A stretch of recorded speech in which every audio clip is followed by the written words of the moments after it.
What's going on? It's the real Jonathan Smith show here on Indies Sports Ticket. I hope you're having just the best day possible. I am not. It's been a rough 24 hours for your boy. My Dallas Mavericks lose Game 5 of the NBA Finals. The Boston Celtics are officially your new NBA champions. Congrats to Boston and those guys. That is an incredible team. No other word for it. Okay, that team is as complete a team as you're going to see, especially in this modern day and age of the NBA where you pay for two stars and just kind of try and fill in the roster from there. That team is complete and tough, and congratulations to the Boston Celtics. And anytime a team wins a title, they are always remembered for something. There is always a certain quality that sticks out in teams that win championships. For example, some of those qualities are very basketball based. The 2017 Kevin Durant, Steph Curry, Klay Thompson, and Draymond Green Warriors. When I think of them, I think, geez, that team could really shoot the basketball. When I think of the 2016 Cavaliers, though, I don't think of a specific basketball quality. I remember them as a resilient team, right? They go down 3-1 in the finals, and then they come back to win. All right, if that's not resiliency, then I don't know what is, right? When I think of the bad boy Pistons, I think of toughness because that team was tough and they were kind of mean and they were physical. And my point is, every team that wins a title has a quality that defines who they are. For the Boston Celtics, I couldn't narrow it down to one. Because when I've watched that team play throughout the regular season and throughout the playoffs, there's really two things that really stick out and define who the Boston Celtics are. And those two qualities are adaptability and generosity. This is one of the most complete teams we've seen in the NBA. It's been a long time since we've seen a team this complete. Right? Probably the most complete team we've seen since the Kevin Durant Warriors. That was 7 years ago. Right? Because, that Warriors team, they could shoot, they could pass, they could defend. They had multiple guys who could put it on the floor. They had rim protection. Like, they just checked every single box. And when I look at the Boston Celtics, they check every single box. They had so many more options than every other team in the NBA on both ends of the floor, especially on defense, right? And this completeness and this, they had plenty of options. This plethora of options that they had allowed them to be adaptable. Okay, like they were athletic and they were deep. They had guys who were coming in off the bench that could really play defense. And having guys like Porzingis on the back line allowed them to change the way that they played defense depending on who was in the game and who wasn't. For example, when Porzingis was in the game, Boston on the perimeter would really press into whoever they were defending because it's like, look, if they go by us, we got Porzingis waiting at the rim, who's a fantastic defensive anchor. They were adaptable. And when Porzingis went out of the game, the perimeter guys were like, okay, we're just not going to let anybody go by us. And if somebody found a way to go by them, someone found a way to win off the dribble like Luka and Kyrie did throughout this series, their athleticism and speed and length allowed them to rotate and still get someone on the ball to contest wherever the shot came from. Their adaptability on defense was a large part of why they won this series. It's a large part of why they beat the Pacers in 4. It's a large part of why they beat the Cavs in 5. It's a large part of why they beat the Miami Heat in 5. Okay, it's also, part of why they had the second best defensive rating in the NBA this year and why they were able to hold a dynamic Dallas Mavericks offense with two dynamic scorers in Luka Doncic and Kyrie Irving to under 100 points in 4 out of the 5 games. Now, what I'm going to say next, you're going to hear it and go, Jonathan, that might be blasphemy. But before you say that, let me get my full thought out. The 95-96 Bulls are regarded as, in my opinion at least, They're one of the best defensive teams we've ever seen. And they had the exact same advantage that the Boston Celtics currently do. When we look at those, Michael Jordan Bulls teams, especially those last 3 titles, they had Michael Jordan, Scottie Pippen, and Ron Harper. Those 3 guys could all 3 guard the point guard, shooting guard, or small forward spot. That made them so tough to score on, and it's a large part of why they went 72-10 that season. The Boston Celtics this year had the exact same advantage on the defensive end of the floor.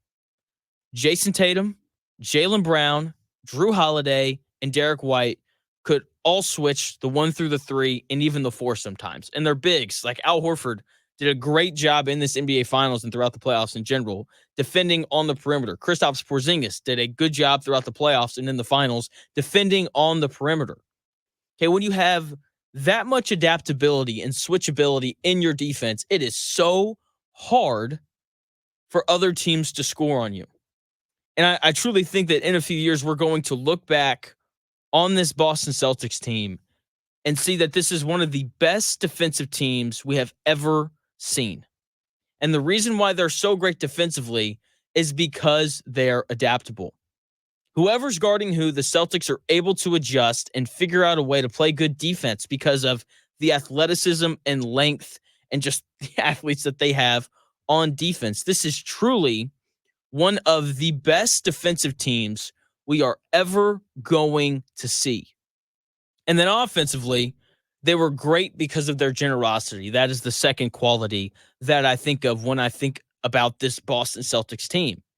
Jaylen Brown and Jason Tatum could have easily averaged 30 points a game during this playoff run, but they didn't. They were willing to share the basketball. They were generous. Everyone on their team was. Like, when was the last time we had a finals MVP? Congrats to Jaylen Brown on that. When was the last time we had a finals MVP that only averaged 20 points a game? It's been a long time. Okay, they were willing to share the ball. Everyone on their team was. And they have a plethora of offensive options. Okay, everybody that they put on the floor at all times can dribble, pass, and shoot. And when you have that much skill, in addition to the athleticism that Boston has, you are a tough offense to slow down. Right? And their willingness to share the ball is what allowed them to have the best statistical offense ever.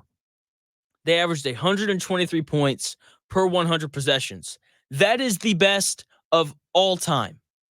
Okay, their ability to pass the ball and shoot the ball and their willingness to consistently move it allowed them to be hyper efficient on the offensive end. And you can only have an offense at that level of efficiency if you have the players that are willing to share the basketball.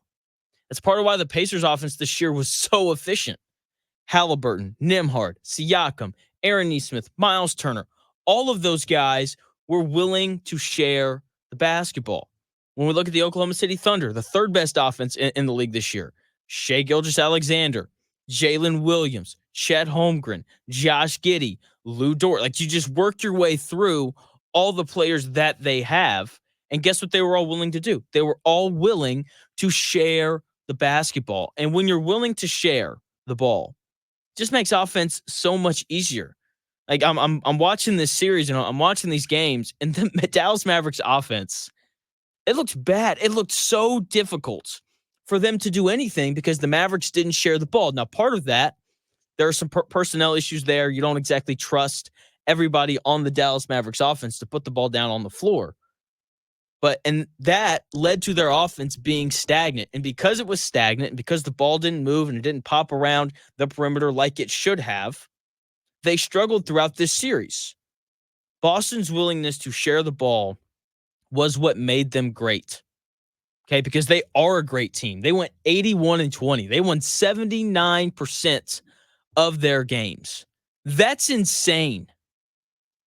Right? And that willingness to share the ball, the willingness to be generous with the basketball starts with the stars. Okay, like, that was the thing about the Spurs that made them so great. Tim Duncan bought into everything that Greg Popovich sold. And because of that, everyone else fell in line. Jason Tatum and Jaylen Brown bought into this Joe Mazzulla offense based off of drive and kick. And because they bought into it, everybody else did. And so there was a willingness to move the basketball, which led to them being the most efficient offense in the history of the NBA. Hats off to one of the most complete teams we will ever see. Hats off to Brad Stevens for putting together that monster. More on that here in a minute. So the Celtics win the finals officially last night. Finals MVP goes to Jaylen Brown. They were the best team all year, the Boston Celtics were. That doesn't happen very often. Okay? Like it doesn't. They had 5 guys on the floor at all times that could defend, dribble, pass, and shoot. The role players were awesome. Like Derek White could be the 3rd best player on a lot of teams. Drew Holiday was the 2nd best player for the Milwaukee Bucks 3 years ago when they won the title. Al Horford is just a pro's pro. I am so happy for him. He is no longer on the list of most playoff games played without a title. Karl Malone still sits atop that list at 192 playoff games without a ring. The longest streak now for an active player is James Harden, which is pretty fitting. Brad Stevens just did an awesome job putting this team together, making the trade for Kristaps Porzingis, making the trade for Derek White. The best player they gave up in that deal was Romeo Langford. Okay, making the trade for Drew Holiday, parting ways with Marcus Smart, like a legitimate emotional leader in that locker room. Brad Stevens says, you know what? We don't need Marcus Smart. Let's get Drew Holiday in here. And that, to me, is ultimately the move that put them over the top. Drew Holiday was awesome in the finals. He was great in the Eastern Conference Finals. He made so many big plays down the stretch. Okay, like that's what Drew Holiday did. And he did the same thing in these finals as well. He did. And just to add on to what Brad Stevens did, when all the Ime Udoka stuff happened and they fired him, they're looking around and they're like, who do we hire as a head coach? Because it wasn't, this happened last year and it was right before the season started. And he was like, geez, who do we hire as head coach? I guess we're going to take this 34-year-old guy named Joe Mazzulla, who sat on the 2nd row of the bench the year prior, and they made him the head coach. Great call by Brad Stevens. He did an incredible job, and this team undoubtedly deserved to win a title with the way that it was beautifully constructed. They had the best offense in the regular season and the 2nd best defense. If that doesn't tell you how great this team was, then nothing will. They had 3 different guys that I thought were deserving of winning of winning Finals MVP between,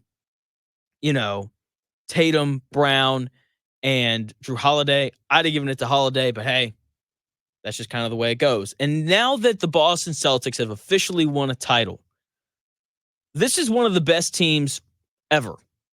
They went 80-21. They went 16-3 in the playoffs.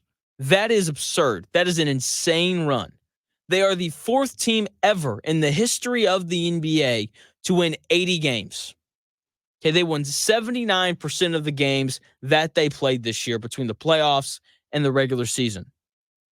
It's insane. Once again, only 3 playoff losses the entire way. And I know that they faced injuries, like Halliburton gets hurt in the Eastern Conference Finals. Donovan Mitchell and Jared Allen didn't play in the 2nd round. Jimmy Butler and Terry Rozier didn't play in the 1st round. But we're going to look back at this time next year, and we're not going to remember any of that. We aren't. And honestly, I don't know if it would have mattered. This was truly a dominant team, and they played like that in the finals. Against a good Mavericks team, by the way. Okay, this title was a good reminder that teams that are constructed properly win titles. Okay? The Boston Celtics were not about any one specific player. Obviously, some players were better than others, but that is what made them so great. Like for Dallas, they were overly reliant on Luka Doncic and Kyrie Irving. When the Boston was able to really slow Kyrie Irving down, not only in Game 5, but in really the series as a whole, it was a lot of Luka. And when you're playing a team constructed as well as Boston, and you're just relying on 1 or 2 guys, then you are in trouble. Okay, once again, they had 3 different dudes that I thought were worthy of winning Finals MVP between Drew Holiday, Jason Tatum, or Jaylen Brown. All of them very well deserving. I would have given it to Drew Holiday because I just thought he consistently, time and time again, made big plays down the stretch. And that just speaks to the roster construction and the job that Brad Stevens has done as the general manager of the Boston Celtics. He stepped into that role and just done amazing things. And it's proof that aggressiveness wins in sports. Okay, like none like when we look at three of the most impactful players for Boston, they didn't get them in the draft. They didn't get them in free agency. Brad Stevens called up the Milwaukee Bucks and said, "Hey, I want Drew Holiday. How do we make that happen?" And he makes the trade. He called up the Washington Wizards and he said, "Hey, we want Kristaps Porzingis. I know you guys are trying to get rid of him. What do you want for him?" And they got Kristaps Porzingis. They called the San Antonio Spurs and they're like, "Hey, we want Derek White. What do you guys want? Oh, you guys want Romeo Langford and a first-round pick? We'll do that." And aggressiveness wins in every single sport. The team that goes out and makes things happen tends to win. Those teams tend to win more games. And we're looking around Indy, and part of why the Pacers are in such a good spot is because they went out and they made things happen. They made a trade for Tyrese Halliburton. They made a trade for Pascal Siakam. These good players came available, and they're like, "Hey, we could use some more good players." And they went out and they made the trades. And that's something that the Colts don't do that I wish that Chris Ballard would learn. The best teams in sports are aggressive and they make things happen. Now, sometimes you take a big swing and it doesn't turn out the way that you want. And, just look at the Milwaukee Bucks. They trade away Drew Holiday. They bring in Damian Lillard. Injuries happen, but the team wasn't super great anyway. But that's the way it goes sometimes. So hats off to Brad Stevens in the Boston Celtics. He constructed an absolute monster, and it's only going to get scarier. I'm going to tell you why when we come back here in about 4 minutes.